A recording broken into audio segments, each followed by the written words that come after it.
क्योंकि third person आपका रिश्ता बाहर से नहीं बिगाड़ सकता। पहले आप दोनों का ही रिश्ता खराब था कहीं ना कहीं उसमें।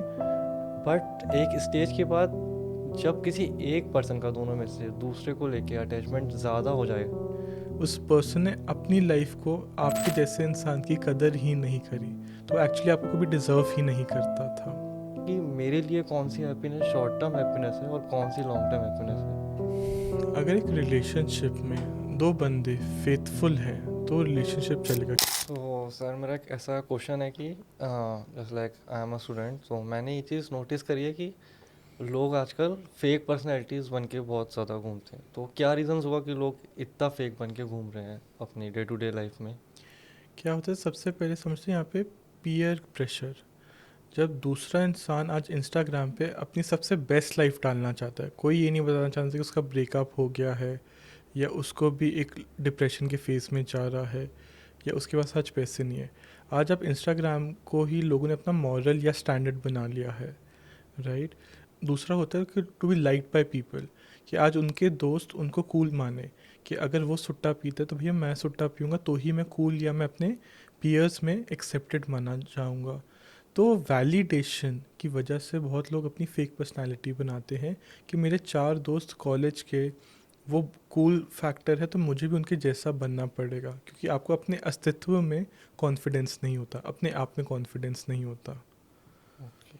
माई tip to you would be, अपने अंदर बस ये बोलना, I am enough, I am confident, I am complete. ये रोज़ सुबह उठ के आप एज एन एफर्मेशन बोल सकते हो। ओके, तो सर मेरा क्वेश्चन था कि जैसे हम लोग ये चीज़ डिफाइन नहीं कर पाते हैं कि जो हमारी हैप्पीनेस है, मतलब मैं हैप्पीनेस को दो टर्म्स में देखता हूँ, एक लॉन्ग टर्म एक शॉर्ट टर्म। बट मैं थोड़ा इस चीज़ को डिफाइन नहीं कर पाता हूँ कि मेरे लिए कौन सी हैप्पीनेस शॉर्ट टर्म हैप्पीनेस है और कौन सी लॉन्ग टर्म हैप्पीनेस है।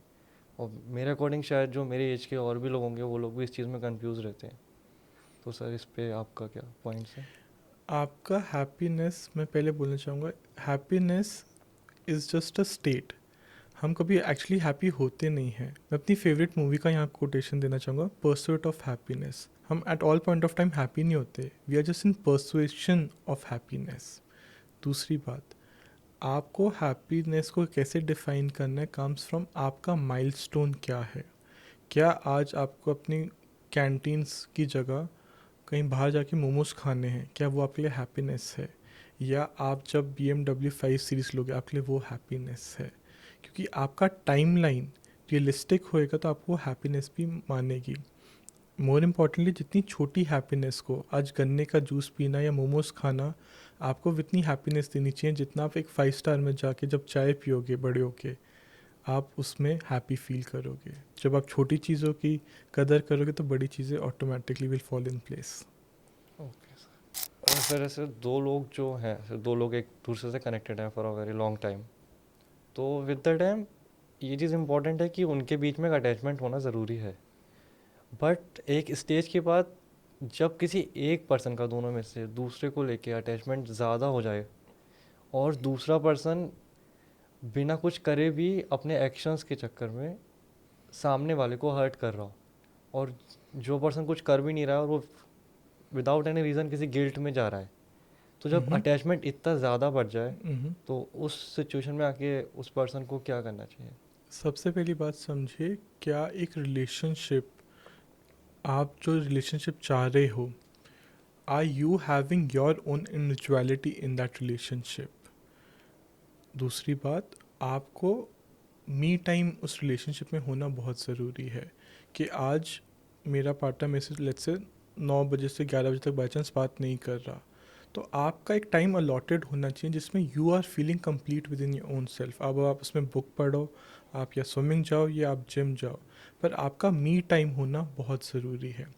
और जहाँ तक बात रही एक रिलेशनशिप में ओवर अटैचमेंट की, फेथ एंड बिलीफ कि पर्सन आज किसी और लड़की के साथ भी है तो आपको फेथ होना चाहिए उसके ऊपर, क्योंकि अगर वो आपके ऊपर चीट करता है तो फर्स्ट एंड फॉरमोस्ट उसमें आपका कुछ घाटा नहीं। उस पर्सन ने अपनी लाइफ को आपके जैसे इंसान की कदर ही नहीं करी, तो एक्चुअली आपको कभी डिज़र्व ही नहीं करता था। सो इफ़ एनीथिंग आप उस प्रॉब्लम से, उस सिचुएशन से बच रहे हो। सर जैसे एक वर्ड है एक्सपेक्टेशंस। एक्सपेक्टेशंस जो एक वर्ड है, मतलब वो आजकल देखा जाए तो किसी को हर्ट करने का, मतलब खुद ही अपने आप को हर्ट करने के लिए वो एक हम्म। सफिशिएंट है। क्योंकि पर्सन जब किसी से एक्सपेक्टेशन रखता है तो वो विद द टाइम, थोड़े टाइम बाद उसे हर्ट होना ज़रूर, मतलब होना ही होना कंपलसरी हो जाता है। राइट। तो सर कैसे अपनी एक्सपेक्टेशन किसी से कम रख सकें, या फिर क्या कहते हैं ऐसा ना कर सकें कि एक्सपेक्टेशंस थोड़ी कम रहें? कहते हैं ना एक्सपेक्टेशन रखो ही मत and you won't be disappointed. दूसरी बात, और कृष्ण भगवान भी कह गए कि ये सारे मोह धागों से जब पीछे हटोगे तो ही रिश्ते को निभा पाओगे।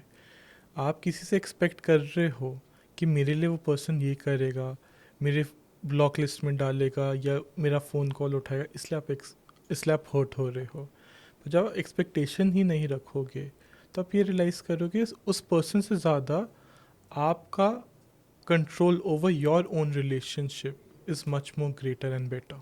सर जैसे कोई रिलेशनशिप चल रहा है, अच्छा चल रहा है, उसमें किसी थर्ड पर्सन की एंट्री हुई, ठीक। ऐसा नहीं है कि जो दो लोग रिलेशनशिप में चल रहे हैं उनके अंदर कोई ट्रस्ट इश्यूज वगैरह हैं, बट किसी एक के दिमाग में दूसरे को लेके कुछ पॉइंट्स आने लगे, वो भी किसी थर्ड पर्सन से रिलेटेड, हम्म। और इस चक्कर में उन लोगों ने अपना रिलेशनशिप ख़राब कर लिया।